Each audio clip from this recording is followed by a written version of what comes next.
Assalamualaikum dan salam sejahtera kepada puan dan rakan-rakan.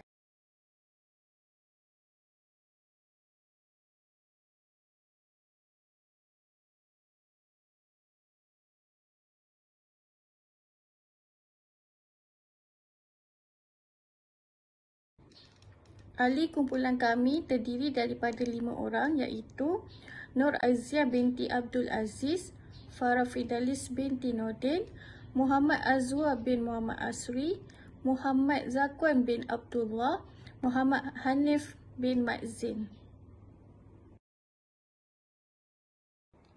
Saya Farah Fidalis binti Nordin, nombor matrik 258499 akan membentangkan berkenaan pengenalan. Keselamatan rakyat adalah amat penting dalam mewujudkan masyarakat yang teguh. Kepolisian yang baik, campur tangan sosial yang disasarkan dan sistem kehakiman yang cekap diperlukan untuk membantu negara kita berkembang maju. Keamanan dan keharmonian bermaksud menangani pertikaian dan menyelesaikan konflik secara adil dan betul dengan penetralan dan prinsip jalan pertengahan untuk memajukan kebajikan setiap individu serta kesejahteraan umat manusia secara keseluruhan. Slide seterusnya ialah latar belakang. Kepulauan Spratly terletak di Laut Cina Selatan dan merupakan salah satu pelantar benua yang terbesar di dunia. Mempunyai pelbagai sumber seperti minyak, gas asli, mineral dan makanan laut. Merupakan salah satu lokasi yang strategik bagi laluan laut oleh kapal-kapal yang berdagang di seluruh rantau dan benua. Akar konflik ini bermula pada tahun 1930-an.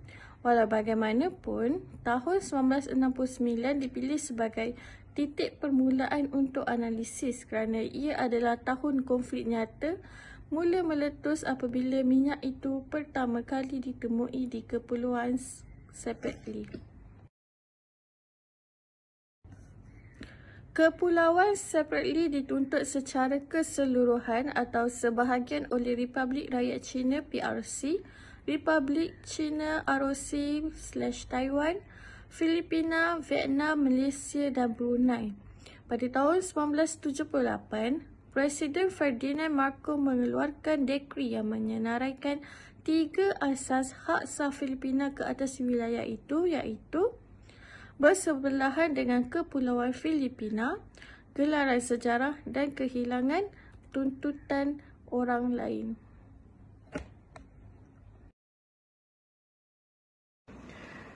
Saya Nur Aziah binti Abdul Aziz, nombor matrik 258746 akan membentangkan tajuk seterusnya iaitu isu Kepulauan Spratly, Malaysia dan Vietnam. Vietnam telah menunjukkan beberapa siri dokumen sejarah untuk menguatkan tuntutannya terhadap pulau tersebut. Yang terawal, peta laluan dari ibu kota ke 4 arah, Ton Tap Tin Nam Tu Chi Lo Do Tu, bermula dari tahun 1686. Contoh lain, peta lengkap Dainam Bersatu bermula dari tahun 1838 dan menunjukkan kedua-dua kepulauan tersebut sebagai satu unit yang dikelilingi oleh garis putus-putus milik Vietnam. Pada tahun 1949, Perancis memindahkan kedaulatan ke atas kunci China termasuk Spratly kepada pentadbiran Maharaja terakhir Bo Dai di negara Vietnam yang baru. Vietnam seterusnya menegaskan bahawa 50 negeri lain yang menghadiri persidangan San Francisco pada September 1951 semuanya mengiktiraf kedaulatannya ke atas Kepulauan Paracel dan Spratly tanpa bantahan.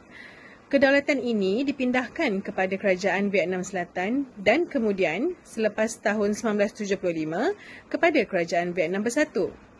Vietnam berpendapat bahawa China melalui penggunaan kekerasan mengusir Vietnam dari pulau-pulau ini dan kemudian mendudukinya. Keseriusan Malaysia dalam isu Spratly dinyatakan oleh Tun Dr. Mahathir semasa penggal pertamanya sebagai Perdana Menteri Malaysia ketika itu.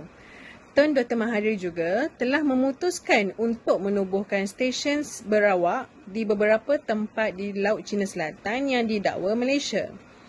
Tuan Dr. Mahathir telah menggunakan diplomasi melalui inisiatif ASEAN untuk menyelesaikan pertikaian dengan China yang meletakkan keseluruhan tuntutan di sempadan maritim 9 titik untuk kebebasan pelayaran melalui Spratly dan rondaan tentera laut untuk menangkis lanon dan penjenayah lain. Bagaimanapun, beliau menentang penempatan kapal perang besar boleh mencetuskan konfrontasi dan ketegangan di kalangan pihak berkepentingan. Pada tahun 1979, Malaysia mula menuntut hak mereka ke atas Kepulauan Spratly dengan menerbitkan peta rasmi yang menunjukkan pelantar benua negara memanjang ke bahagian paling selatan Kepulauan Spratly. Tuntutan Malaysia adalah berdasarkan kedekatan geografi, menekankan bahawa ciri pulau itu adalah terra nullius dan juga Malaysia menuntut kawalan kedaulatan ke atas semua pulau dan ciri-ciri dalam pelantar benuanya. Assalamualaikum warahmatullahi wabarakatuh, Prof. Saya 259-633 Muhammad Azhar bin Muhammad Asri. Seterusnya saya akan teruskan pada slide yang selanjutnya, iaitu perbincangan dan cadangan penyelesaian masalah.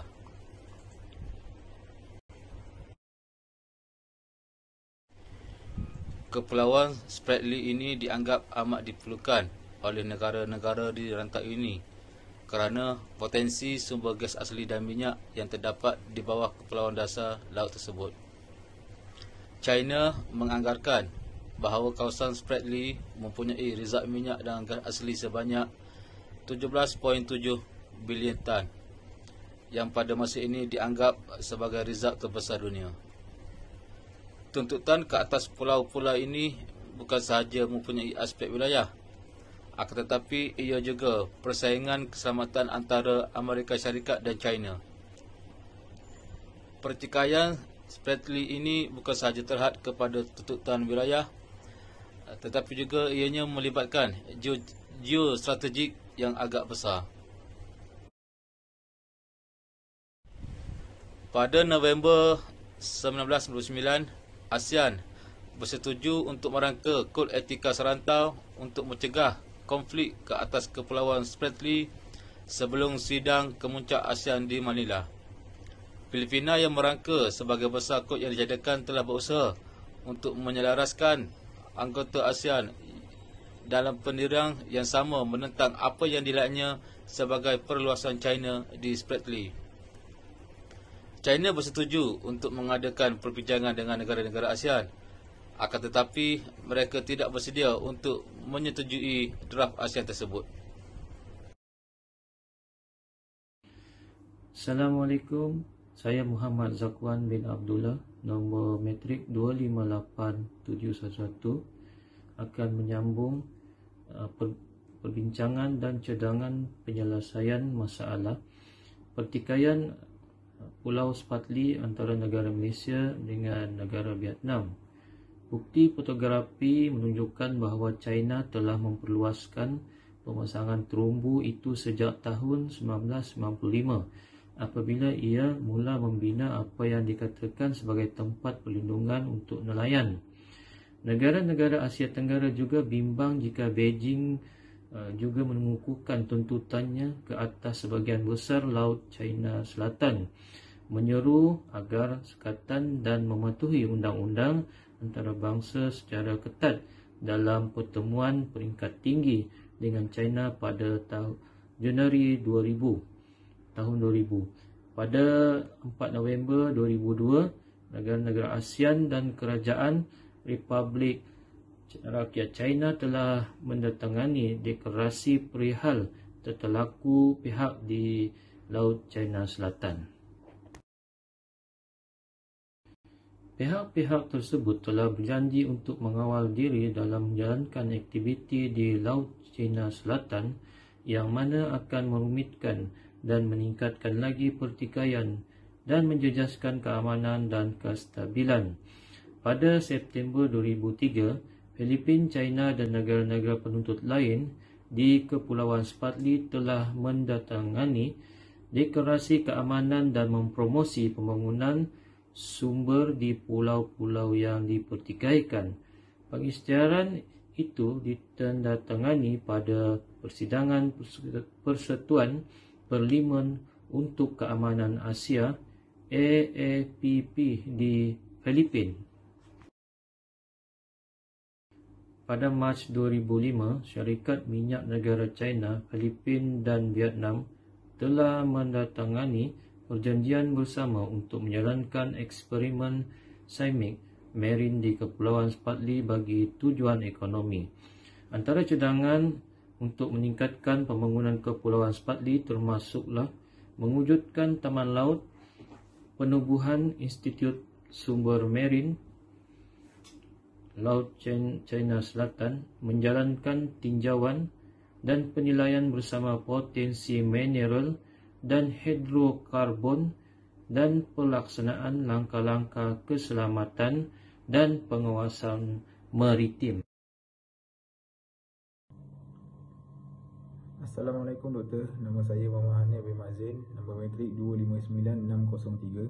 Seterusnya saya akan membentangkan berkaitan dua penyelesaian yang sesuai bagi konflik Spratly ialah A. Penyelesaian berasaskan kepentingan atau pendekatan institusi menyertai projek pembangunan dengan menggunakan teori konstruktivis dan mencapai rundingan antara pihak itu sendiri. B. Penyelesaian berasaskan hak atau pendekatan penyelesaian pertikaian alternatif timbang tara dikenali oleh Mahkamah Keadilan Antarabangsa ICJ melalui UN Clause.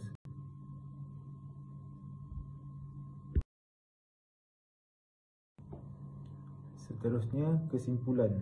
Kerjasama dua hala harus diperkukuh dan budaya wancana harus dibangunkan untuk menyelesaikan isu. Keamanan dan kesejahteraan dalam kalangan masyarakat dapat mengurangkan pertengkaran dan perbalahan dengan membantu orang ramai memahami antara satu sama lain. Sekian, terima kasih Doktor. Assalamualaikum.